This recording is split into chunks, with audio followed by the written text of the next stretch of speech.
views expressed on this program are those of the hosts, guests, and callers, and are not necessarily those of this station, its management, or other advertisers. You're listening to Transformation Talk Radio.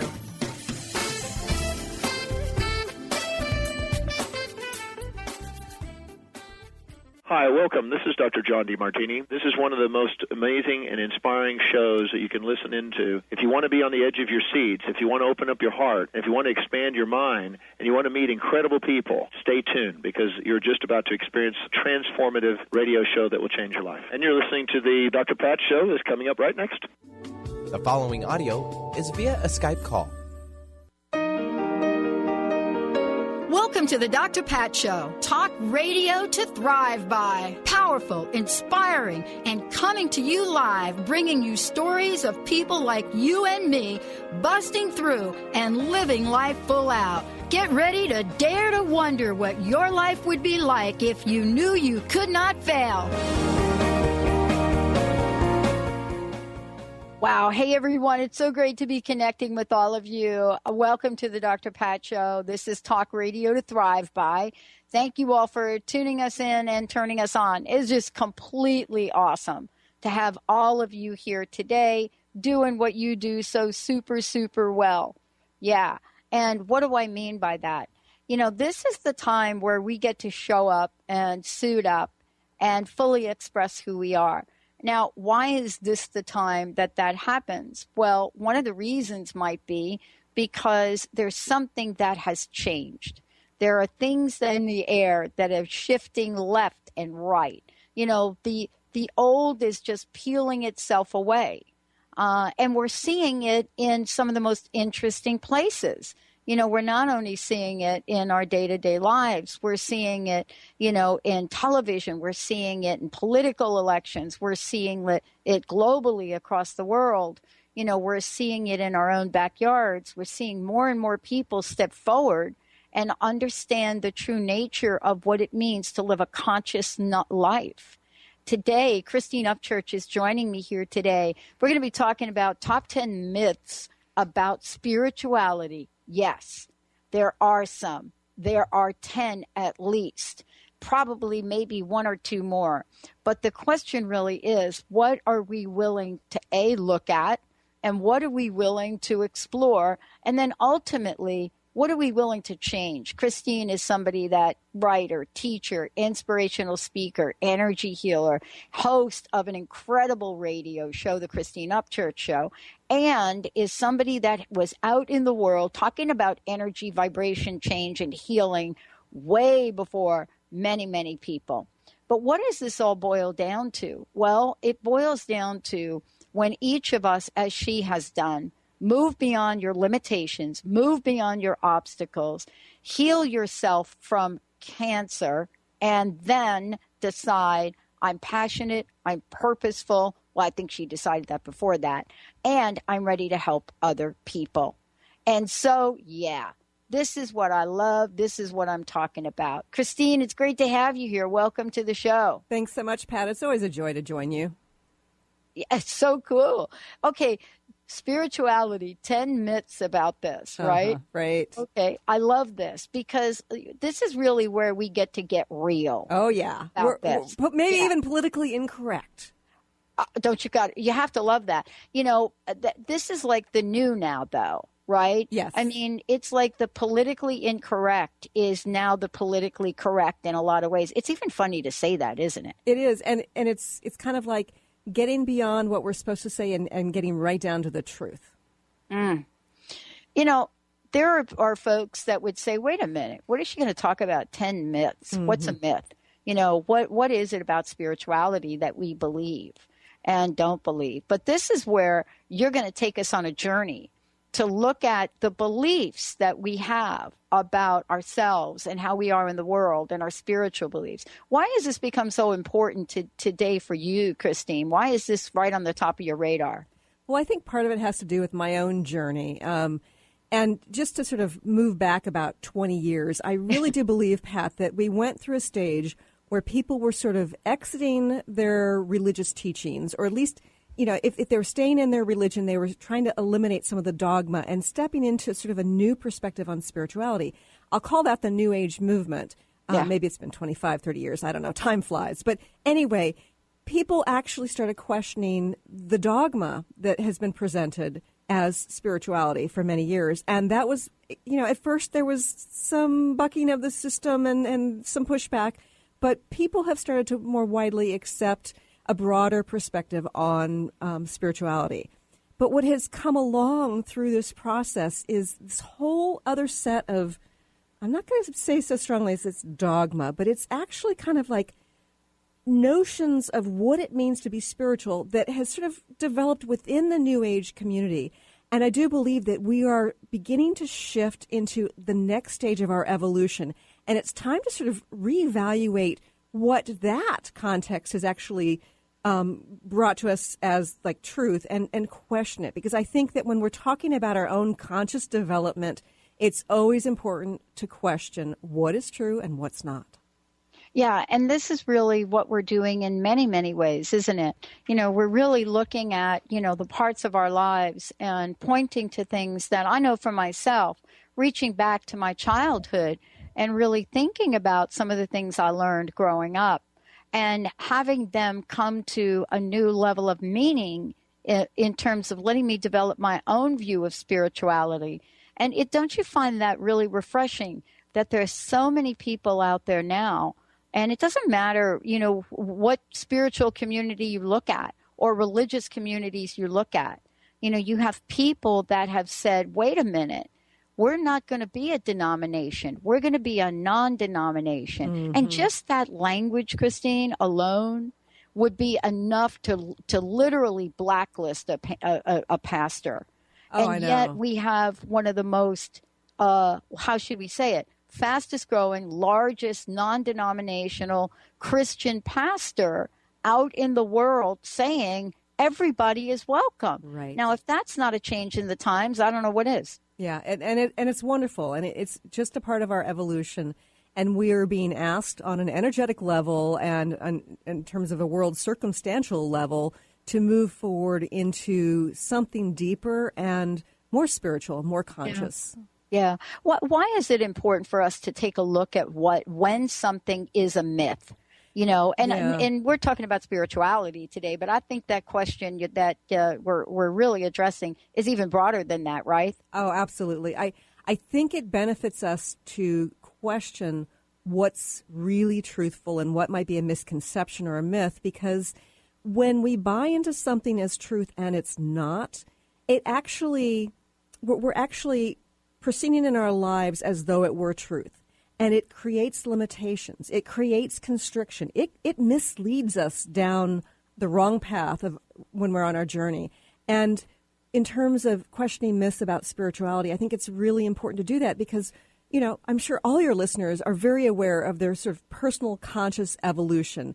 And they have a desire to be as spiritual as possible, to live with their soul leading the way down their path. So if you can find out that something's really not truthful and you thought it was, and it's been sort of controlling the direction of your path, I think it's really, really powerful. It's empowering because it allows you to kind of say, wait a minute, I should be going down this way, or I've been, barking up the wrong tree for too long. It should be easier than this. Yeah. And, this is really where we're getting people to really explore the whole notion of, many words for it, higher power, God, angels, light beings, so forth and so on. Uh-huh. What do you think about the day and age we're living in now, which is called this fourth? I mean, I guess the question that a lot of people are asking, wow, why now? Why this year? And this famous why question, why so fast? The acceleration point of this, Christine, right? Right. Well, I do believe that there's some fast-moving, energetic shifts of the planet. Our planet is, it's got this magnetism to it. It's got these energetic pathways, and it actually is very connected to our consciousness. And as our Earth shifts, as the field of our Earth shifts, the energetics of Gaia, so to speak, how we fit into it or don't fit into it can change. So I think what's happening is many of us who've been on our paths think we've got it down in terms of manifestation, think we've got it down in terms of relationships. And then all of a sudden, something shifts and those things that were working for us before are no longer working. Or we've been in a state of complacency for many years, and then all of a sudden we're feeling kicked in the behind to move forward in a new way. But whatever the path, I think many of us are saying, something's stuck here, something's not right, and they're getting this inner urging to shift. And I really do believe it's because the earth, the universe, so to speak, is inviting us to shift with it so that we can have comfort and ease and expansion on a very grand level. Wow. So you have your top 10. Oh, yeah. You have, and boy, they are really brilliant. You've come up with top 10 myths, top 10 things that, we think are absolutely true, but maybe not so much. Yeah. And I think that I will possibly step on some politically, I might be stepping on some politically incorrect toes, but I do believe that when you really start to look at it in a deeper level, I think most people would come to agreement that, perhaps looking at it that way, it is indeed a myth. Well, we're going to take a short break. When we come back, get ready, get your pen, get your paper out, get your smartphone out that you might want to write on, because Christine's going to take us through what these are and why they are so important. If it is a myth, then we start to question things. How does questioning give us awareness? Let's take a short break, everyone. Christine Upchurch in the house. We'll be right back.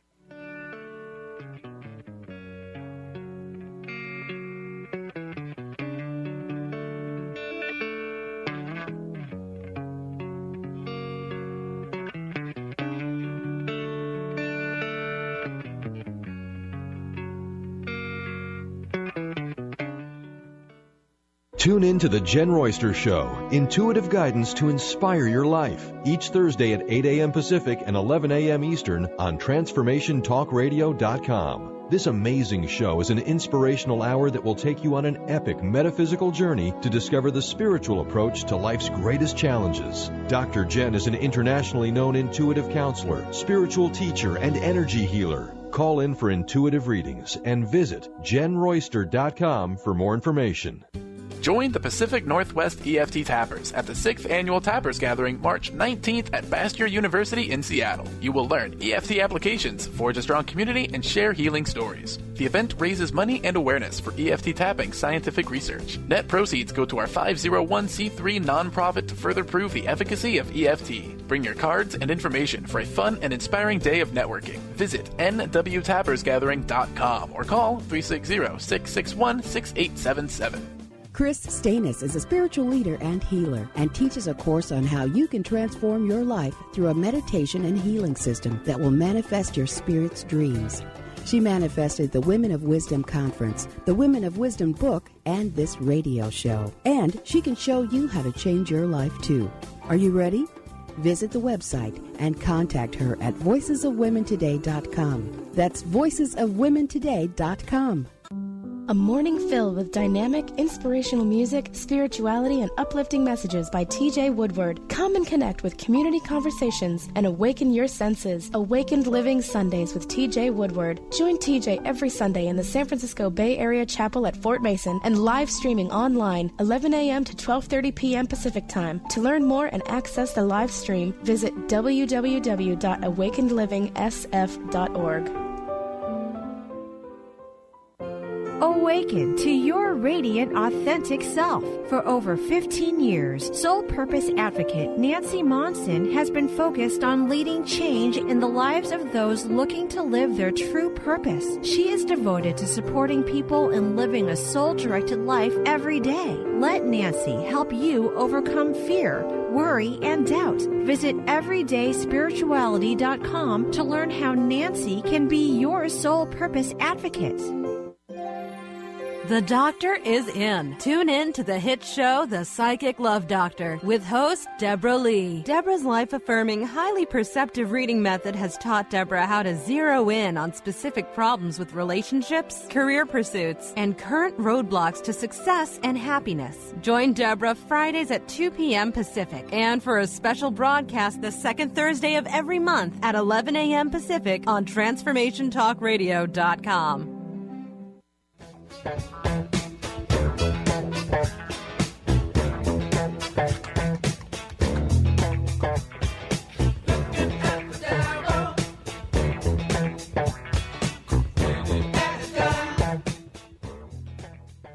Oh my goodness. I am so sorry to say I totally know that song. Totally, like, okay. I don't even know how old that song is, but it's back there. Christine Upchurch is in the house. Top 10 myths about spirituality. Christine, before we kind of get into this, because, man, I think that, this is really important. Folks, get ready to write these down. What's the best way for people to find out more about you, and definitely tell folks about your show? The best way to connect with me is through ChristineUpchurch.com. That's ChristineUpchurch.com. And my show is the Christine Upchurch Show on Fridays at 11 a.m. on Transformation Talk Radio and KKNW and some other places. Yes. Some other places. For those of you out there, you already know that that's on Spreaker and iHeart and so forth. Okay, top 10. Top 10. And there's got to be a reason that these popped up for you. It's got to be some kind of experience. Where do we start? What's number one? I would say 10. Okay. Depends on what order you want to go. Let's start with number one. All right. Number one is we should seek spirituality. Now, for the longest time, I bought into this. I think a lot of people bought into this. I think a lot of people are still buying into this, that it's something we should seek. And there are a couple of reasons I think that it's actually not a good thing to do. First and foremost, this concept of seeking spirituality for many means looking outside of themselves for something spiritual, looking outside of themselves for a leader, looking outside of themselves for wisdom, when in fact the divine resides within us. And even those things that are spiritual that occur and are reflected back to us from the outside of us, our experience of it is a very personal thing. So truly, the spiritual experience is within. The second part, where I think that seeking spirituality is not a good concept, is by seeking spirituality, it means that there's some sort of pursuit or striving. And that is actually the last way you should find your spirituality. Because in fact, what happens is, if you are striving, if you are pursuing, if you are chasing it in one way or another, you're not going to find it, because it arises within that place of just allowing and being. So it's kind of like, it's our natural birthright. We are spiritual beings, right? It's our natural birthright. And it's kind of like saying, okay, I'm going to take a bite out of a piece of chocolate cake, a really yummy piece of chocolate cake, right? Right. And instead of just like being present with it and enjoying it and having the experience, because it's just, the experience of taste, you think, oh, am I tasting this correctly? And do I have taste buds? And how many taste buds do I have? I've never counted my taste buds. And how do I go about tasting this properly? Instead of doing that, what do? We just sort of enjoy it. We're present with it. With our spirituality, it's the same sort of thing. It comes in that moment-to-moment experience of life, and it is as real as our taste buds. So by thinking in terms of pursuing it, it actually is counterproductive to experiencing it. Yeah, and in seeking, don't you also hear the words lost? Oh, yes. I need to find. Yes. Seek. What do we say? Hide and seek. Right. So something is lost, and I have to find it. Yes, and it's not lost. It's there in our awareness. All we just have to do is open our eyes. It's kind of like, with our spirituality, if we can have this sort of childlike openness and awareness, it's going to appear. It's going to appear in little ways as well as big ways. But we just have to have this kind of openness to the experience. Yeah. And boy, that in itself really is a game changer. Don't you think? Oh, absolutely. Because I think for so many of us, we have devoted a lot of time, a lot of energy, and a lot of money to pursuing our spirituality. And yes, there's wisdom out there. There are things we can do to enhance our experience. But really, the experience resides within, and it is our natural birthright. Okay, boy, if that's the first one, I can't wait to hear the rest. So the second spiritual myth is emotions aren't spiritual. Are you sure? Am I sure if that's a myth? Oh, my goodness. Absolutely. It's funny because there's a lot of emotion bashing out there, particularly, I think it's less within some of the religious communities, but even more so within the New Age community. There are the positive and spiritual emotions of, let's see, joy, compassion, love, and then there are the ego-based emotions of, let's see, anger, jealousy, rage. You name them, right? Yeah. So there's this dichotomy that the spiritual emotions, the ego-based emotions, the good ones, the bad ones. And I tell you, they're all spiritual. Every single emotion that comes through us is spiritual. It's not a good or bad. It just is. And with the emotions, if you can view it as a navigation system that's leading you to a more soul-led life, if you can view it as spiritual guidance, then it's a game changer. For instance, let's say you're experiencing a positive emotion, what some would consider to be a spiritual emotion. That's communicating to you from your soul what is good for your soul, what you need more of, what you should look for in life. You have an interaction with somebody, a stranger in a store, and suddenly that feels really important to connect with strangers. That's your soul saying you need to connect more. Or, you're having an experience where, suddenly you are thinking in terms of shifting your career, and all of a sudden you start to feel energized, the joy within, the possibility, the hope. That's telling you from your soul directly to your ego and personality self that's a path you should go down. Okay, so let's take a look at the negative emotions, right? The ego-based emotions, as some would say. They're actually navigation. If you have one of these negative emotions, and I don't like calling them good, bad, but that's the way people think of them. The anger, the resentment, the jealousy, whatever. It's giving you important guidance, and it's telling you one of two things. It's telling you, A, what's happening now is discordant to your soul. Yeah. This is something you should stay away from. Or B, you've got some pain and some woundedness that needs to be explored and released. So the key here with the emotions is to think in terms of them being a navigational system. But instead of just experiencing the emotions, if you can actually take a step back and say, particularly when you're experiencing one of these, more negative emotions, if you can say, what is my soul telling me right now? And actually, instead of staying just totally immersed in the emotion, honor what that emotion is telling you and start to navigate your life in that direction so that you can actually live your life more fully and experience more joy and love. Yeah.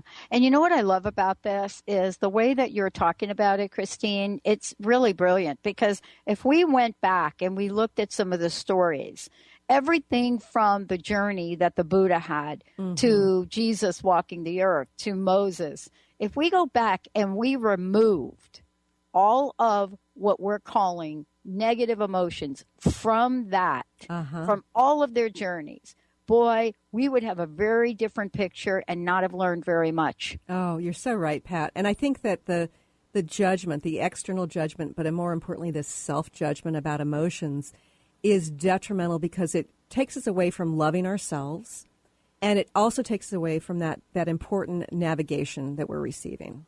Wow. Well, how about number 3? Let's see. Number 3. This is a good one that a lot of people buy into. On our spiritual path, the goal is to transcend the physical body. Yes. What does that even mean? Because that is like, I think I know what you're talking about, but I really think that there are 500. Well, what is it? There are 50 shades of this, boy, that people think are true. Right. So first of all, the sort of the underlying assumption here is the body's not spiritual, which, we've actually chosen, we've come from this place of spiritual bliss, and we've chosen to come into the limitation of the physical, to experience the limitations, but to experience the contrast of, pain and pleasure, joy and sadness, and the body actually is another navigation system for us because it tells us on one level or another. It's kind of like you put your hand on a stove as a little kid and I shouldn't do that, right? But as you go about life, whether it's through, the gut level feeling or the pleasure that you get interacting with, somebody, holding their hand or cuddling with a pet, that's actually giving you guidance on the physical level about what is taking you down the more spiritual path and what's not. So it actually gives us guidance. And this concept that we're going to transcend it, yes, we will transcend it. And the time we transcend it is upon our passing over. And, we may have transcendent moments where we realize we're not our bodies, but we've chosen these physical bodies for good reason to experience this concept of separation, the contrasts, and to live in the joy and the sorrow and the pain and the bliss of our physicality. Yeah, and you know what I think about when I think about this? I'm really struck by our pop culture right now, Christine. I really am. I mean, I get to work with people our age ranges on the Dr. Pat Show team. I mean, we're talking about like 20 something, 1 or 2 to like 66. Right. And so it is amazing that we actually get along and really do love each other. And yet at the same time, I'm looking out in the world and there isn't a single indication out there in our movies, in our music, even in the spiritual community of us showing up as nothingness. Right? Right. I mean, think about it. We're not having a pop movie come out there that says, let's talk about energy, let's talk about spirituality, and let's have nothing on the screen.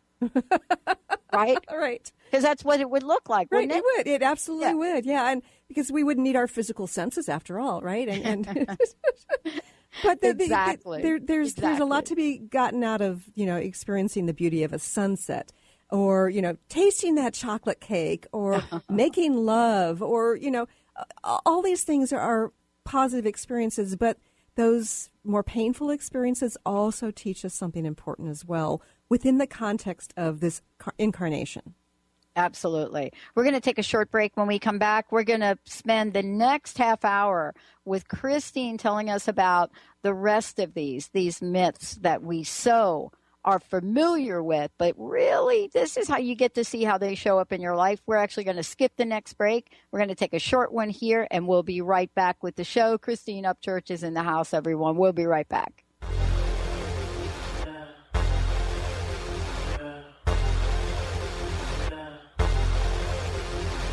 Your man on the road, he doing promo. You said keep our business on the low.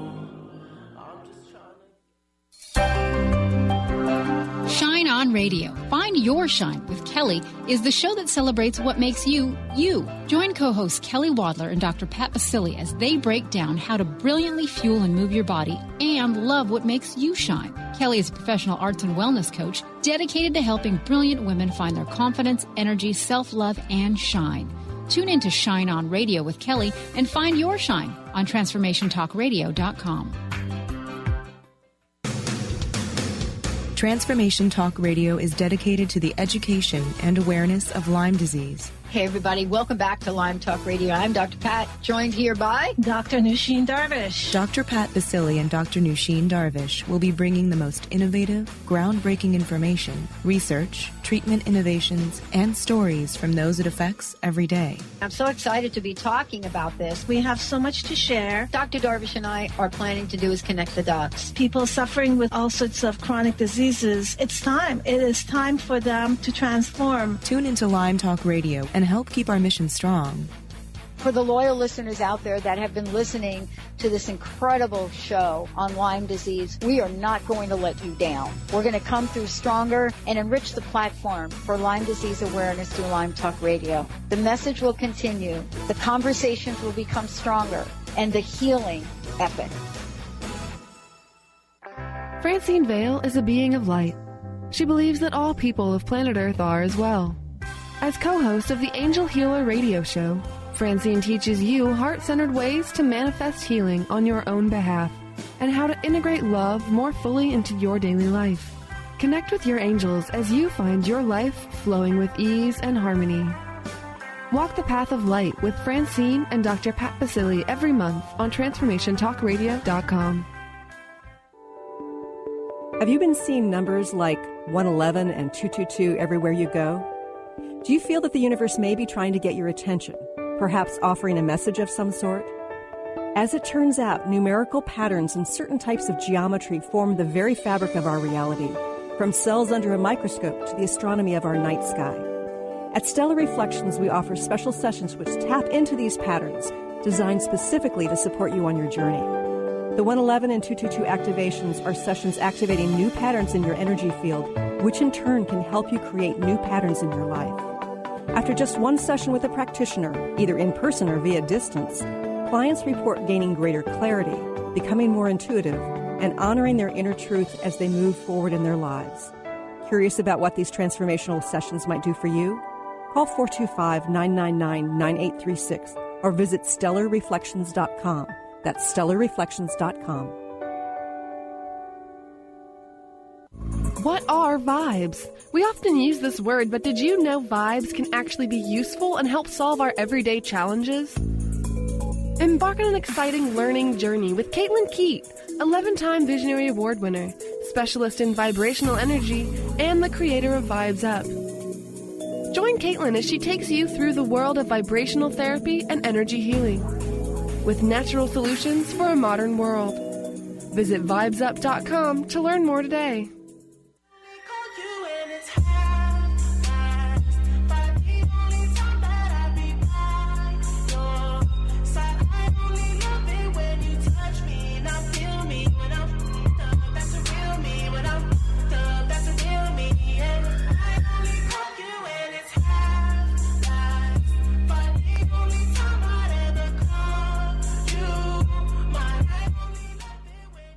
Hey, everybody. It is so great to have Christine Upchurch here. You ready for it? Yeah. Is it possible that some of the long-held popular beliefs about spirituality are actually misconceptions? Well, if you're me, if you're Christine, probably along the way, we've discovered, yeah, that's true. So today, she is taking us on a journey. This healer, self-empowerment leader, radio talk show host, fabulous hit radio talk show host, by the way. You know, one of the top shows on Transformation Talk Radio. You guys voted for that and are telling us you want more of it. That's why we're doing this show today. Boom. There it is. Top 10 myths about spirituality with Christine Upchurch. You know, Christine, I love talking about this because this is the time where we have to stop saying this. This is what we have to stop saying. This is me now. I have to stop saying I'm peeling the onion back. I'm done with the onion. Okay? Yes. We've cried enough onion tears, haven't we? I'm done with the onion. Because what happens when you peel the onion back? You get nothing. If you peel an onion back, there's nothing in the onion. And so we don't want to peel the onion back. We want to get that onion, cut it up, saute it, throw it in a frying pan with some really good butter, and smother it over whatever our favorite food is. Right. Yum. I'm sorry. So, okay, these myths and really taking us through another way to look at them, this is really where we are in our spiritual journey. We have got to be able to do this, right? We do. So tell us what comes next. Okay. The next myth on my list is spirituality is best experienced in retreat or isolation. Now, I'm not saying there isn't value in going on a spiritual retreat or doing things like meditating or gathering with other spiritually like-minded people for some sort of ceremonial, retreat or isolation or connection, right? But the thing is, I think a lot of people think that this is the way to experience spirituality, and it is only one way. And in fact, the juiciest spiritual experiences are those that we experience in our daily lives, in the middle of our chaos, in the middle of our, imperfect, ups and downs of normal daily living, because that is where we get validation that it's not something we're sort of conjuring up. It's something that's automatically flowing through us. So it's kind of like it allows us to sort of view spirituality differently if we don't have such attachment to needing to do it separately. I've had students in my classes say things like, "Oh, well, I'm really not, getting further on my path because I'm not taking the time to meditate for an hour every day." And I'd look at them and say, "Well, what do you mean? I mean, you can have a conversation with your inner self, with your guides, while you're driving along, while you're stuck in the freeway, Spirituality is not something that just happens to us when we spend a lot of time focusing on being spiritual. It is something that happens on a moment-to-moment basis. It can happen when we're sitting in a traffic jam. It can happen to us while we're eating jam. It's a matter of being present. So, yes, the compartmentalization, the retreat, the isolation can benefit us and can actually give us some context. Like, okay, with meditation, this is what it feels like to be sort of like more the observer than actually the person experiencing it. That can come in handy during our daily lives. But some of the best parts of spirituality is experiencing it within the natural flow of our moment-to-moment lives. Yeah, I think this came up because what was happening, and I know where this came up. Boy, I was talking about an experience I had actually sitting next to Bob Dylan way back earlier this morning. I was talking about that, and one of the things I think that shows up with this is this idea that there's something that is happening within us that doesn't allow us to focus well enough, even amongst a crowd, to be spiritual. Now, that is so far from the truth. It is. All you need to do is watch people in crisis that are together. We saw it. We saw how people come together in earthquakes and so forth. Right. But that is the myth around what we've developed, right? It is a myth. And when we get to one of the other myths, I'll sort of illuminate one of the reasons why we've sort of gone that direction. Okay, I can't wait. Okay. All right, so which one is next now? Myth number 5. Yeah. How much we give to others is a measure of how spiritual we are. This one bugs me so much because... Yeah, I'm actually thinking about what you just said because my brain doesn't want to process that. Okay. Yeah. It's almost like we need to be giving to others in order to be spiritual. Well, when you're on your spiritual path and you've found wholeness and joy within yourself, you naturally want to give to others. But what happens is people put the cart before the horse. And instead of focusing on, creating the internal joy and focusing on their own inner growth, they focus externally on giving to others. Now, I have to say, as a mother, I understand that when you're parenting a young child, or a child of any age, that sometimes you have to give more than you have, and it's not always easy. But really, in terms of spirituality, it's kind of like, you should give only if it is coming up naturally for you. Yeah. A couple of things happen. People think that somehow by setting boundaries, they're not being spiritual, which I call BS, because in order to honor your spiritual path, you need to be able to set boundaries. You need to keep yourself on path and say no to situations, to people, to circumstances that are not benefiting you on your journey. That's really important. The other thing that happens with this concept that, in order to be spiritual, we have to be, we get measured by how much we give to others, is we end up getting codependent, thinking, oh, well, I'm going to help others by fixing other people. And so essentially you're finding your own worthiness through what you're doing for others. And it's actually disempowering to you because you need to find that love and worthiness within, regardless of who you're helping or not. And secondly, when you're in that codependent situation, you're actually disempowering the person you're helping because you're stating to them on an unspoken level, I don't trust that you're able to do this yourself, so you need my help. So this concept of, how spiritual we are is measured by how much we give to others is a misnomer, and we need to let go of that. Yes, the help will come naturally from us when we give to others, but more importantly, really, this is from sort of my energetic perspective, the most important contribution you can provide to this planet, to the universe, is through your vibration.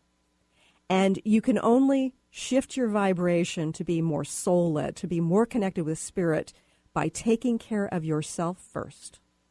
Yeah. And that what you're talking about, I was looking at the list you put together, and I thought to myself, once we move past number 5, if we can wrap our minds around that, the rest of these myths that you put together will open up a completely different door of life. Right.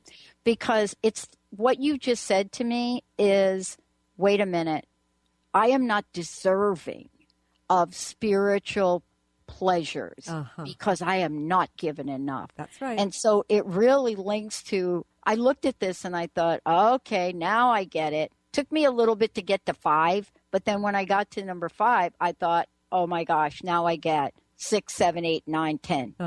And it's important because if I don't get this one, I think I'm doomed. Yeah, and it's a really important one. And I think that we've been misled, not only within certain religions, but also within the context of the New Age community. Yeah. All right, number 6. I love this one. Spiritual lessons must be difficult or painful. Yeah, in other words, we must suffer. Yeah, oh yes. And yes, people can have amazingly transcendent experiences after hitting rock bottom from, say, addiction or loss or illness. But, when I was experiencing the early stages of cancer and facing sort of this from the psychological perspective, the potential of dying very young and not having the experiences of children and travel that I so wanted, I had a very profound experience at one point when I was doing all the right things. The doctors had nothing to offer me, but I was doing all the right things in terms of visualization and, my diet and all this stuff. And it was getting worse and worse.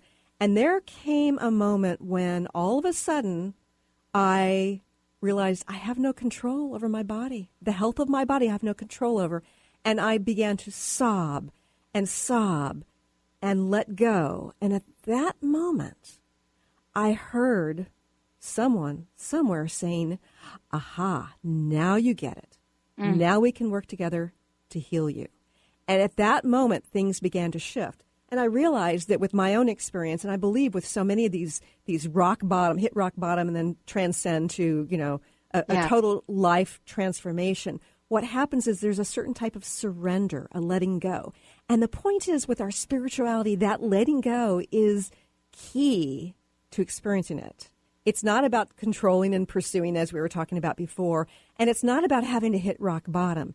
It's about being in the moment and allowing that, which could be, taking a bite out of that perfect strawberry and really experiencing the fullness, the joy, feeling that the tingling in your body as you're being fully present, or standing next to somebody in the grocery store line and realizing that they're suffering and pain and being present with that and allowing it, or cuddling with our pet, whatever it is.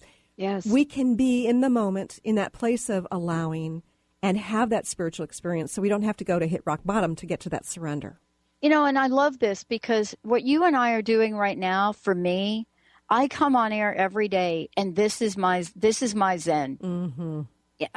There isn't a show, Christine, and I know you say this as well, that you and I, there isn't a show we haven't done where when we're done with it, we have not, at least for me, I have not felt like I've just had a spiritual experience. Right. And that is hard to explain to people because I can't quantify it. Yeah, and it's about being in that flow, being in that state of flow, which is soul-led, and it's perfect in that sense. I love it. Yeah. Wow. Boy, get ready for these next couple, folks. Just tipping you off. Myth number 7. To be spiritually evolved, it is important for us to experience oneness. Well, there's a lot of oneness talk out there, and I suspect that probably 99.99% of the people who talk about, well, we're all one, really, only know it in theory, right? And it's kind of like, it's sort of the top-down version, kind of like the old-fashioned, religious, like, okay, well, we're the religious authority and we're telling you how it is. Yeah. I think that people can understand it in theory, or they really want to believe it, but haven't fully experienced it. And you know what? We come in here as separate beings. We come from that place of oneness, that blissful connection where we are everything and everyone, and they are us, and it's perfect. And we choose to get into this separateness so that we can experience limitation. And yes, we may, on our spiritual journey, actually have a moment, maybe more than a few moments, of experiencing that full connection to everything. But that's not exactly why we're here so much. It's about these lessons that we learn within the context of this imagined separation. So I don't believe that it's kind of like you have to have experienced that, or you have to be experiencing that on a regular basis, and in order to be spiritual. Yeah. And by the way, I love that you put that in there. I saw that and I thought, yeah, because we spend a lifetime in search of, like what you said for number one, in search of oneness. And when we don't get it, we feel like we have let our life down. We have let our God down, or our whatever it is. We just, and again, not enough.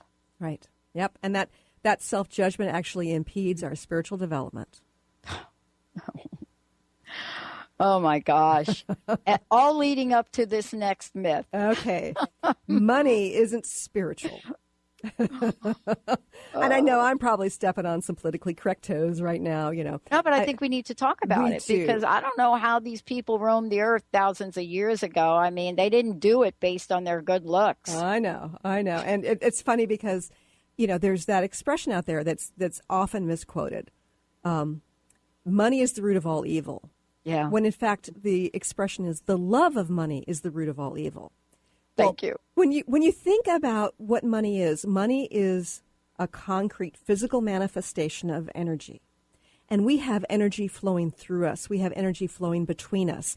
It's basically saying, okay, well, I've put in this energy to receive these bills here, or credit card, whatever, and I'm transferring that energy over to you to get something in return.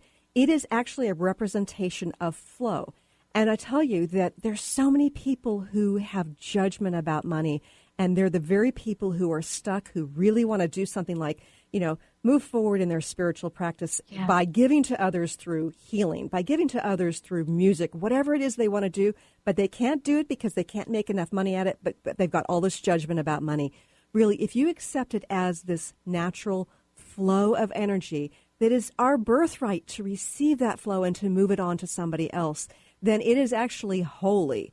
Yes, it can, in the wrong hands, it can be used to control and to manipulate the world. And yet, if we open to this birthright of the natural abundance of the universe, then we in turn can have more money to help shift the world and keep those people who want to use money in the wrong way from having too much power in the world. Oh, and you and I we should do like a whole show just on this. Oh, yeah, that'd be a good one. Because it's having money that people believe isn't spiritual and not having money and what happens in the disempowerment of both of those. Right. And boy, I love what you said. Guess what? It's simply an exchange. Yeah, it is. It is.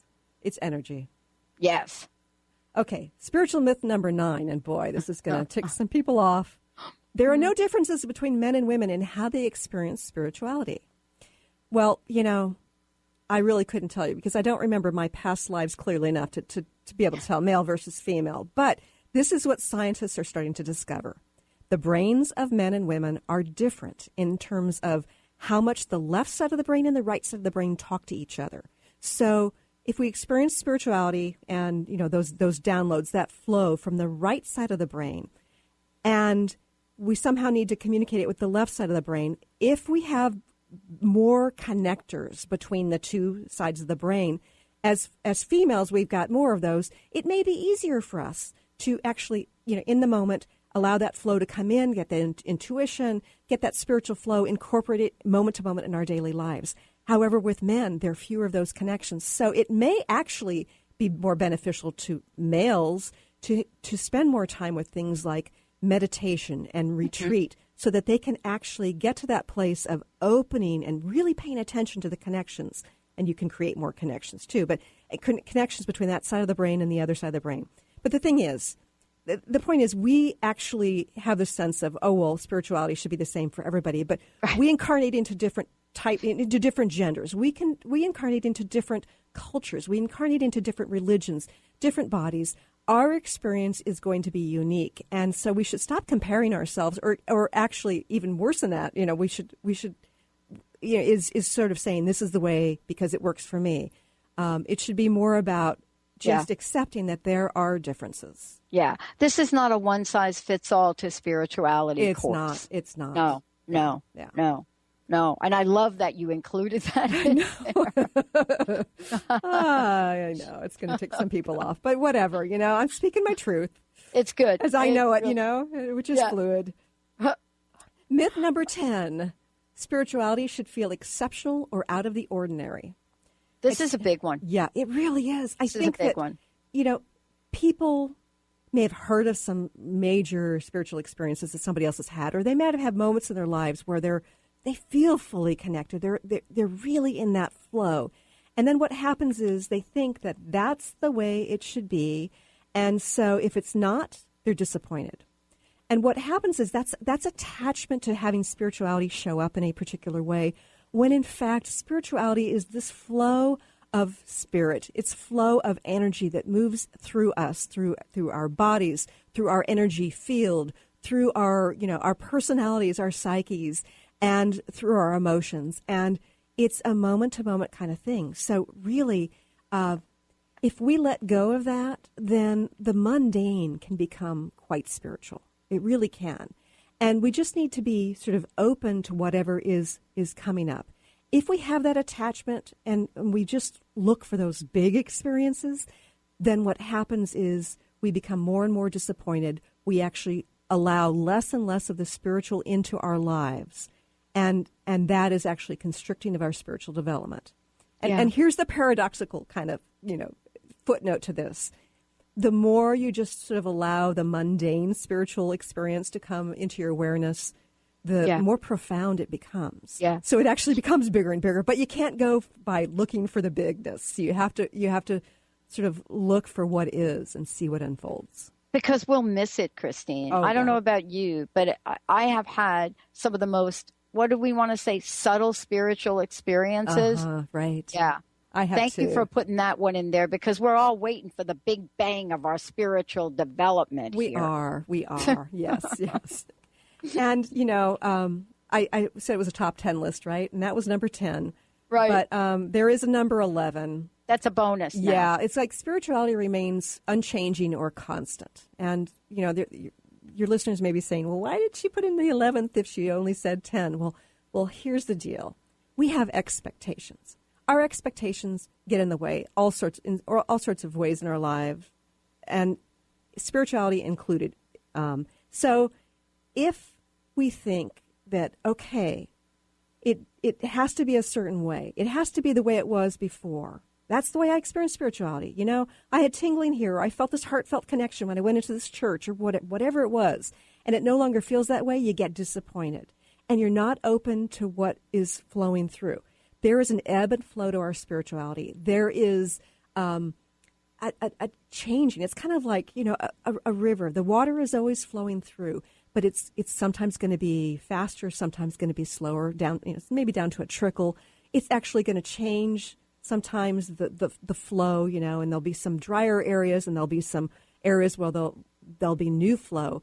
And if we just sort of stay in this place of looking for what is as opposed to having expectations, that place of what is that place where spirituality blooms into this reality. Wow. These are incredible. I love this. Christine Upchurch, everyone. Now, Christine, I know people are going to want to know, how am I going to find out more about these? Certainly, if you've missed any part of this, we're actually going to take these, make a nice little cool video of them, but most importantly, a play tonight. But what's the best way for people can find out about some of your classes, and how can they get a one-on-one session with you? And thank you for today. Oh, it's been a joy. And people can connect with me through ChristineUpchurch.com.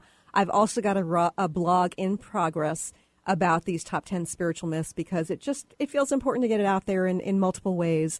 And I'm really grateful to have had the experience chatting with you about these, Pat, because I know that you understand, you get these, and so it's been fun to talk about them. Yeah, because guess why? We live them. Oh, yes. You know, if someone said to me, and I know you know this, you know, how do I know what a pothole looks like? I've stepped into a few. I've stepped into a few. Sometimes my friends have had to throw a ladder down to get me out of them. Right. And then sometimes I dug deep for a tool and popped out myself. But thank you so much for all you do, Christine. This was amazing. Oh, thank you, What would Pat. you like to leave us with personal message? Just to be loving to yourself, and through that loving awareness, your spirituality will unfold. Oh, awesome. Hey, everybody, make sure you listen to these tonight. Please get a hold of Christine. Go to ChristineUpchurch.com. Tune into her shows Friday at 11. And we're going to take a shorty. We'll be right back.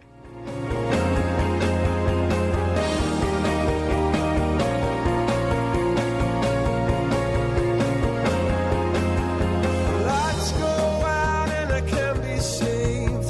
Tides that I tried to swim against pulled me down upon my knees. Oh, I beg and plead, singing, come out of things unsaid. Shoot an apple off my head and a trouble that can be named. The preceding audio was via a Skype call.